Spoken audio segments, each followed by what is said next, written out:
Bonjour à toutes et à toutes pour ma première vidéo en fait que j'avais promis à un certain nombre de personnes qui me suivent, très gentiment d'ailleurs sur mon site. Et pour commencer d'ailleurs cette première vidéo, je vais vous faire une recette très simple qui est la recette de la sauce bolognaise pour agrémenter plusieurs types de pâtes, dont des lasagnes. Et la recette de la lasagne viendra juste après celle-ci. Et c'est également pour faire une petite dédicace à l'émission de radio que j'avais pu faire à France Bleu il y a quelques temps.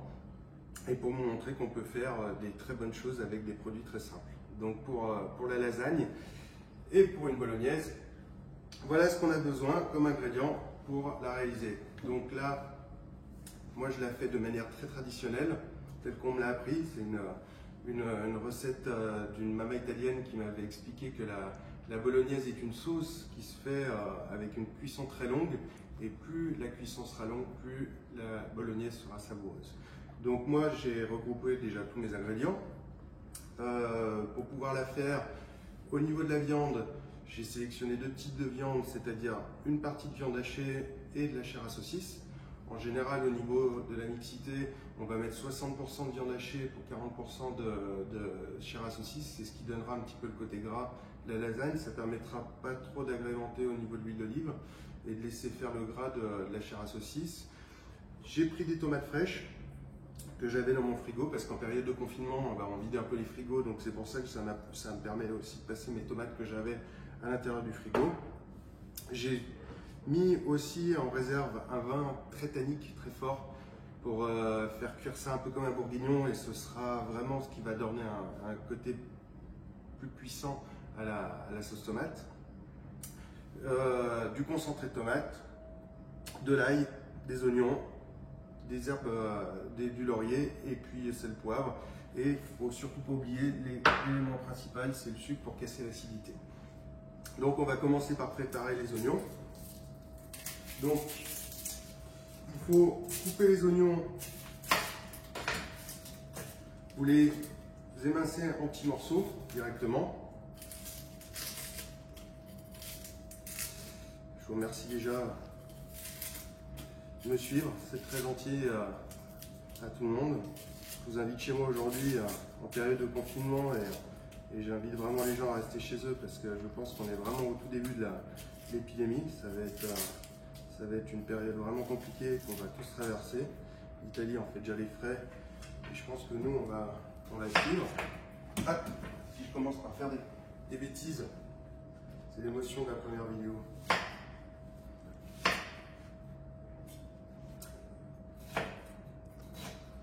Donc pour les oignons, vous les coupez vraiment en carré, vous les émincez pour qu'ils soient en fait translucide au niveau de la cuisson juste avant la viande. Ça ne sert à rien de les faire cuire. De toute façon, tout ce qui est légumes à l'intérieur, ce sera cuit en cuisson.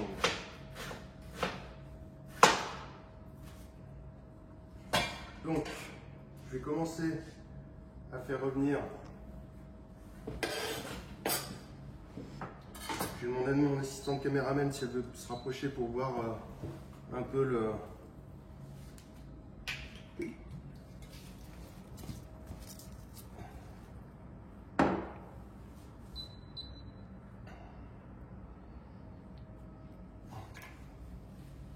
Voilà.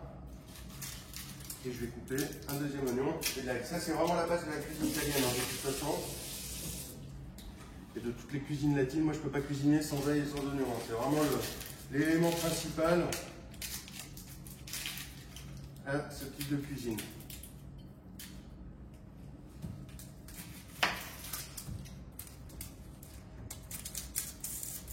Pour la vidéo, on l'a fait avec les moyens du bord, bien entendu. Forcément, j'ai demandé à Spielberg qui vienne directement faire le film, mais il n'a pas pu malheureusement se déplacer. Il m'a promis qu'après le confinement, il viendrait.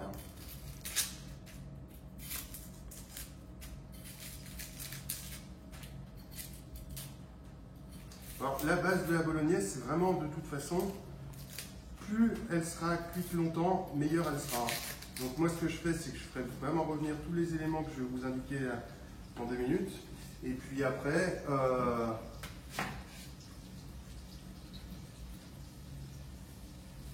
laisser cuire ça toute la journée. Voilà. On va faire cuire ça tout doucement toute la journée.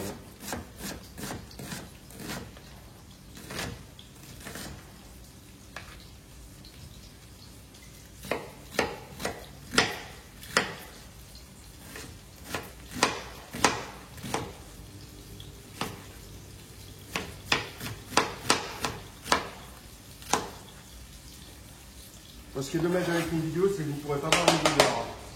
Mais les odeurs sont vraiment délicieuses. Plus on cuit là. Hop. Et la base de la cuisine, c'est toujours nettoyer au fur et à mesure. Ça, c'est le plus important.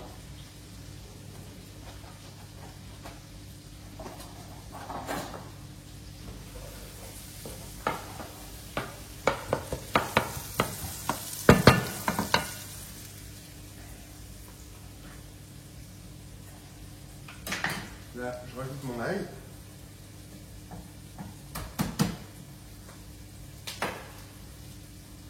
Alors l'ail, je ne vous conseille pas trop non plus de charger en ail. Une gousse d'ail suffira. C'est vraiment histoire de parfumer un petit peu la sauce tomate. Parce que même pour un grand nombre de personnes, il y en a qui n'aiment pas l'ail, d'autres qui adorent ça. Après, pour les sauces tomates, une gousse d'ail suffira. Parce que c'est pas ce qui est le plus important dans la sauce bolognaise et dans les sauces tomates. Ah.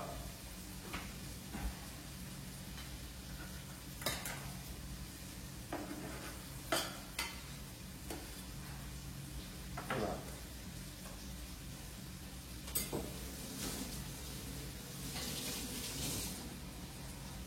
Là, on va avoir un peu de travail propre. C'est le plus important dans la cuisine.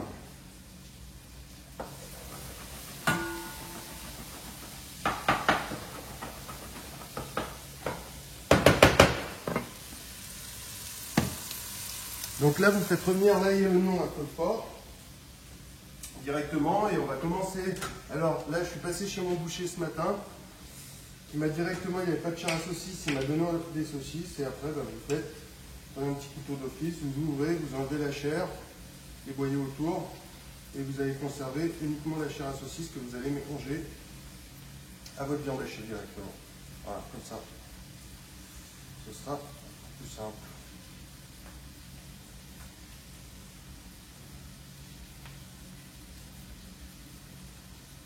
C'est vraiment la saucisse qui va faire la différence dans votre bolognaise, quoi qu'il arrive.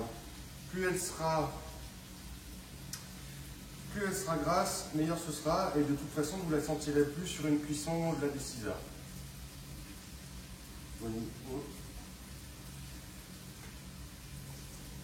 Alors, comptez à peu près. Moi, pour une sauce tomate, là que je vais faire, j'ai compté 3 boîtes de tomates en pulpe. Le mieux, c'est d'utiliser la période de confinement oblige. J'ai pris la sauce tomate de chez Carrefour. Mais sinon, vous prenez de la Chirio ou de la Mutti, c'est les 2 meilleures marques italiennes qui existent en pulpe de tomate à l'heure actuelle. Et je mets à peu près 1 kg de viande, c'est-à-dire compter à peu près 600 g de viande hachée pour 400 g de viande de porc. Voilà. Avec de la chair à saucisse que j'enlève depuis tout à l'heure. Voilà.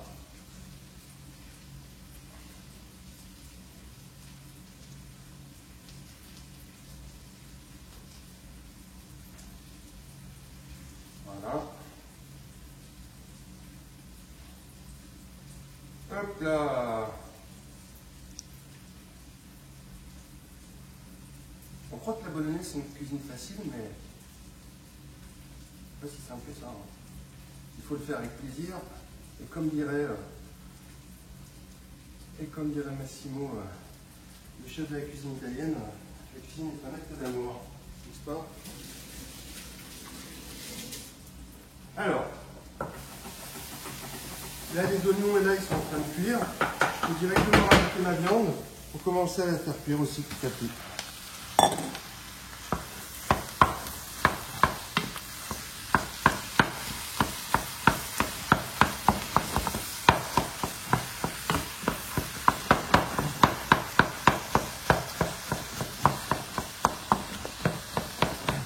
Alors toujours à feu fort, quoi qu'il arrive.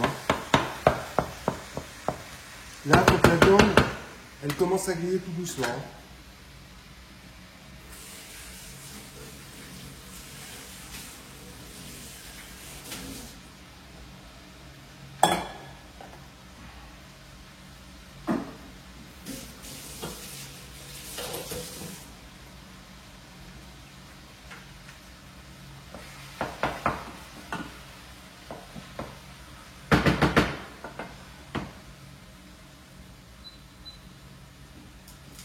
je travaille toujours à feu fort, quoi qu'il arrive.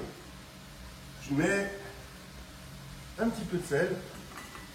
Je commence à saler tout doucement, poivrer.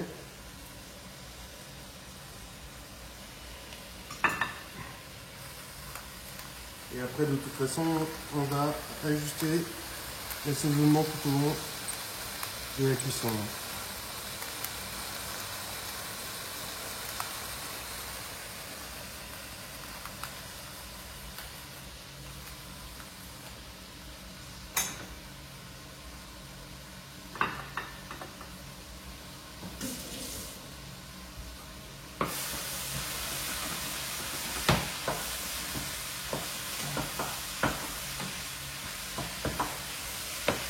Là, on sent vraiment les deux viandes qui se cuisent avec l'odeur du bœuf et l'odeur de la chair à saucisse.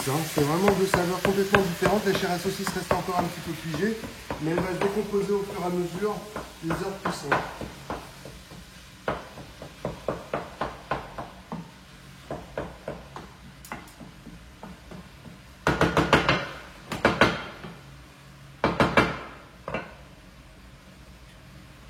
Et aujourd'hui, je profite aussi de cette vidéo pour faire une dédicace vraiment aux personnels médicaux, notamment à une personne avec qui je vais faire des lasagnes aujourd'hui, qui est une infirmière qui va venir la récupérer à la maison et qui est débordée actuellement par rapport à la situation qui se passe en France.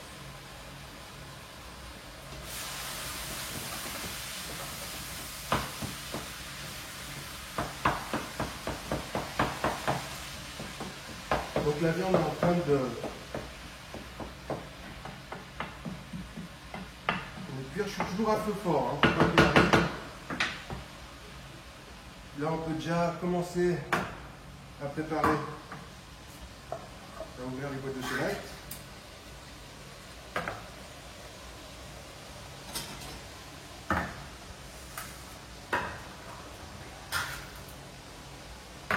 Alors là, j'ai préparé des tomates fraîches. Il y avait déjà un petit peu de coulis qui me restait. Je mets toujours l'astuce aussi. C'est une cuisinière italienne qui m'avait dit ça, c'est que je fais frire le double concentré de tomates. En fait, lors de la cuisson, quand vous faites une sauce tomate, que ce soit de la viande ou des oignons, vous faites frire l'oignon avec le concentré de tomate directement au début, avant de rajouter la pulpe de tomate. Donc là, je casse la viande pour qu'elle soit en petits morceaux et que la cuisson soit bien homogène.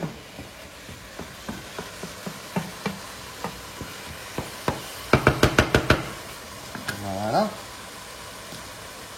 Et je suis toujours à feu fort. Quoi qu'il arrive, je travaille toujours à feu fort.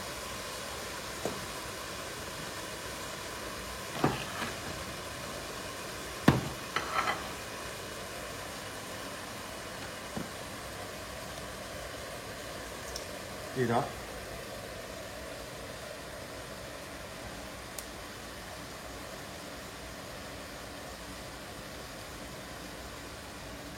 je rajoute tout de suite mon concentré de tomate en fait. Je mets un tube entier à chaque fois que je fais une sauce comme ça, de bolognaise. De toute façon, ce qu'il y a de bien avec ce type de recette, c'est que vous pouvez en faire en quantité et après la congeler et l'utiliser vraiment quand vous voulez.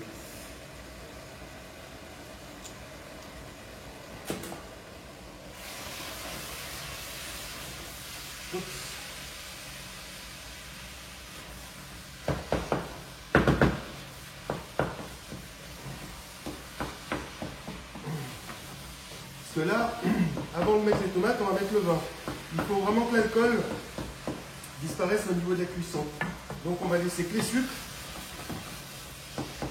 Et en fait, ça va être comme un bourguignon. En fait, l'alcool va s'évaporer avec la cuisson.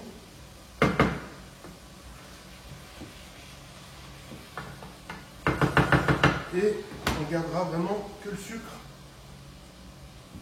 sucre du vin. Et là, je suis toujours à feu fort. On travaille toujours à feu fort.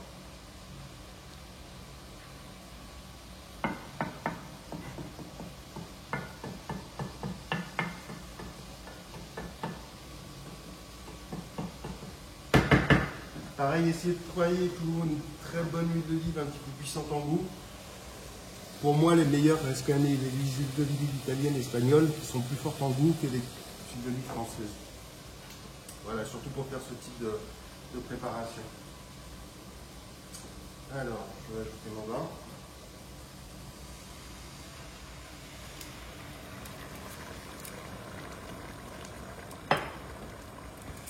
Même si vous mettez un peu plus de vin que prévu, de toute façon, il va s'évaporer avec la cuisson. Hein. Et je rajoute, ça va être une cuisson longue. Hein. C'est-à-dire que là, on prépare tous les ingrédients et après, là, cette bolognaise va cuire environ entre 6 et 8 heures, ça dépend. Quel type de cuisson je la laisse. Donc je mets tout le vin.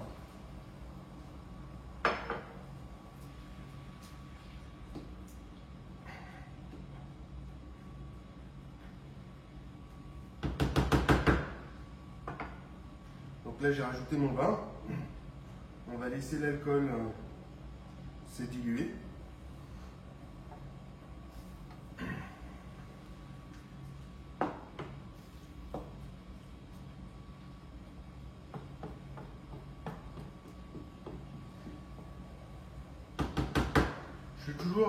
Je travaille toujours à feu fort. Par contre, il faut tout le temps surveiller et remuer. C'est très important. Récupérer les sucres de la viande, gratter au fond, développer toutes les saveurs et que ce soit vraiment le plus puissant possible en goût.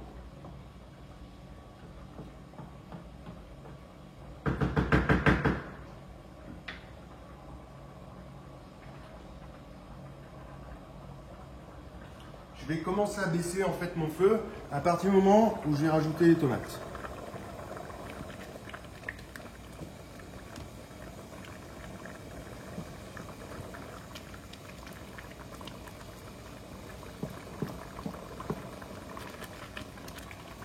Là, on sent que le vin commence à s'évaporer. Ça devient de moins fort au niveau de la senteur. Et là, on va voir qu'on va pouvoir ajouter les tomates. Donc ça, c'est vraiment le petit plus de rajouter les tomates fraîches. C'est toujours mieux de travailler avec les produits frais, quoi qu'il arrive, que des produits en boîte. Ça, c'est évident. Vous verrez, là, je les ai coupés grossièrement, mais vu que ça va cuire longtemps, après, il suffira de les passer avec un presse-pomme de terre et vous ne verrez pas la différence. Voilà. Donc là, je vais baisser ma cuisson. On va se mettre à moitié. Je vais mettre mes tomates. Ma sauce tomate, qui était ouverte. Confinement oblige, hein, je passe les restes.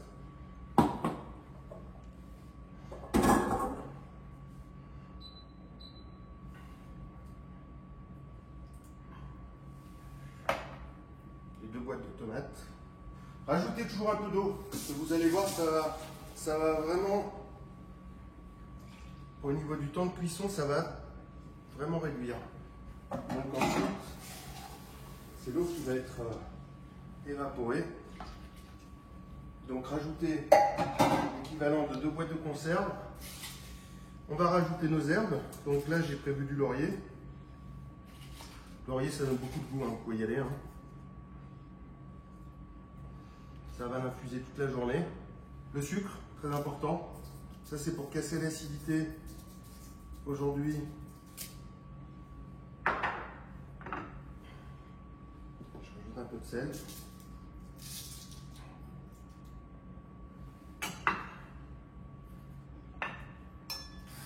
Un peu de poivre.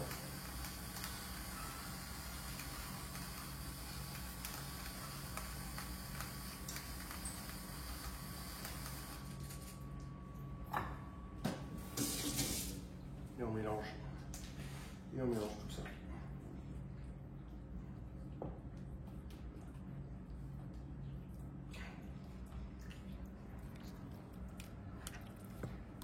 Voilà, vous allez voir la différence de couleur qu'on aura entre maintenant et la cuisson tout à l'heure. Et on va se retrouver en fin de journée pour voir comment cette délicieuse bolognaise aura évolué. Bon, bah, je vous dis à tout à l'heure, on va laisser tout doucement. Vous mettez vraiment au niveau de la température de cuisson à un quart de votre plaque de cuisson. C'est vraiment une cuisson longue qui va se faire dans la durée et il faut vraiment que toutes les saveurs se mélangent tout doucement toute la journée. Donc ça va réduire, vous surveillez régulièrement, vous mélangez régulièrement et vous allez voir, la sauce va légèrement s'épaissir, elle va légèrement se noircir et on verra dans quelle consistance elle aura tout à l'heure. Donc je vous donne rendez-vous tout à l'heure. Allez, bon appétit à tout à l'heure.